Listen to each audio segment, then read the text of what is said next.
Athens കിച്ചണിലേക്ക് അവർക്ക് സ്വാഗതം. നമുക്കിന്നൊരു വെണ്ടയ്ക്ക അവിയൽ വെക്കാം. വെണ്ടയ്ക്ക തക്കാളിക്ക് എല്ലാം കൊണ്ട് നല്ലൊരു അവിയലാണ്. അപ്പോൾ ഇത് നമുക്ക് വീഡിയോയിലേക്ക് പോകാം. ഇങ്ങനെയാണ് വെണ്ടയ്ക്ക അരിഞ്ഞേക്കുന്നത്. ഞാൻ സ്റ്റൗ കത്തിച്ചിട്ടുണ്ട്. തവ വെച്ചു എണ്ണ ഒഴിക്കുവാണ്. നമുക്ക് വെണ്ടയ്ക്ക ഒന്ന് വഴറ്റിയെടുക്കണം. ചൂടായി ഞാൻ ഈ വെണ്ടയ്ക്കകത്തെ ഉപ്പിട്ട് പരത്തിയായിരുന്നു. കാരണം വെണ്ടയ്ക്കൊക്കെ ഇടല്ലെങ്കിൽ ഉപ്പ് പിടിക്കാൻ ബുദ്ധിമുട്ട് വരും. ഞാൻ ഉപ്പിട്ട് പരത്തിയതാണ്.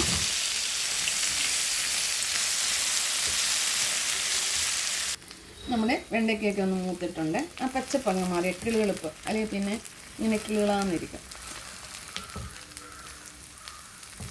സവാള ഉള്ളി,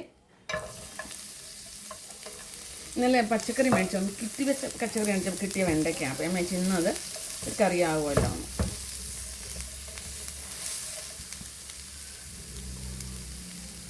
ലേശം ഉപ്പ്, നല്ല വറുത്തൊന്ന് വരേണ്ടത്. ഇതാണ്ട് 3 വെണ്ടയ്ക്ക കീറിയിട്ടുണ്ട്, അതിടുവാണ്. 3 പച്ചമുളക് ഇട്ടിട്ടുണ്ട്. പിന്നെ കറിവേപ്പില നല്ല വറുത്തൊന്ന് വരേണ്ടതാട്ടെ.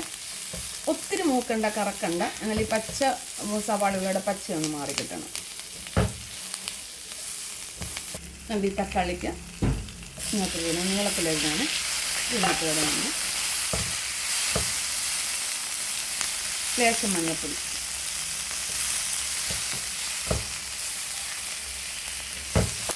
ഇത് തേങ്ങയും ചുമന്നുള്ളിയും മാത്രം അരച്ചാണ്.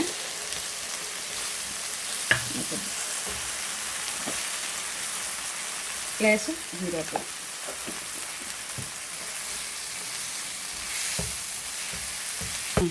നല്ലൊരു കറിയാണ്. നോയമ്പ് സമയത്തൊക്കെ ഞങ്ങളിതാണ് ഉപയോഗിക്കുന്നത്. പണ്ട് മോനെ സ്കൂളിൽ കൊണ്ടുവിടാൻ പോകുമ്പോഴേ ബസ് വരുന്ന, ഞങ്ങൾക്ക് റോഡ് സൈഡല്ലായിരുന്നു. അപ്പം ഇനി ഒരു അമ്മയുണ്ട് അവിടെ.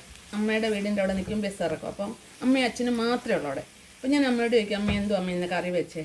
അപ്പം അമ്മ എന്നോട് പറയുമ്പോൾ ഞാൻ വെണ്ടയ്ക്ക അവിയൽ വെച്ചു, വേറെ 1-2 കൂട്ടത്തിൻ്റെ കാര്യം പറയും. പിന്നെ അത് എനിക്ക് ഇഷ്ടമായതുകൊണ്ട് ഞാൻ പിന്നെ സ്ഥിരം ഇത് വെക്കും. നോയമ്പ് സമയത്താണെങ്കിൽ ഇതാണ് കൂടുതൽ ഓടുന്നത്. അപ്പോൾ നമ്മുടെ ഇതെല്ലാം റെഡി ആയിട്ടുണ്ട്. ഞാനുണ്ട് തൈരുണ്ടല്ലോ, തൈര് ഇങ്ങോട്ട് ഒഴിക്കുവാണേ. കുറച്ച് മതി. അപ്പം തന്നെ ഈ വെണ്ടയ്ക്ക ഇവിടെ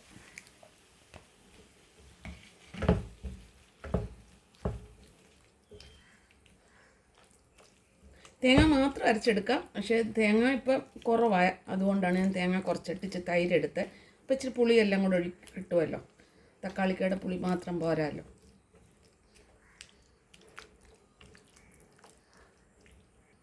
ഇച്ചിരി ഉപ്പ് കൂടെ ചേർക്കുവാണ്. ഉപ്പ് കുറവാണ്. തൈരായിട്ടില്ല. തൈര് നല്ല പുളിയുള്ളതുകൊണ്ട് ഞാൻ ഉപ്പ് കുറവാണ്. ചൂടാകണ്ട. ചൂടായി തൈരങ്ങ് പിരിഞ്ഞപ്പോൾ ഞാൻ കടുക് വറുക്കാം.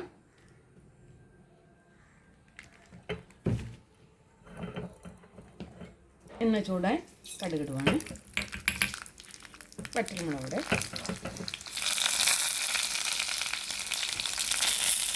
ഒരു ലേശം മുളക് പൊടി,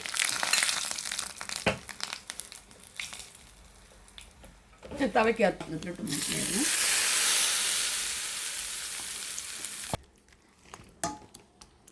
നല്ലൊരു കറിയാണ്. ഈ വീഡിയോ ഇഷ്ടപ്പെട്ട ലൈക്ക് ചെയ്യാനും ഫോളോ ചെയ്യാനും മറക്കരുത്. നമ്മുടെ കറി റെഡി.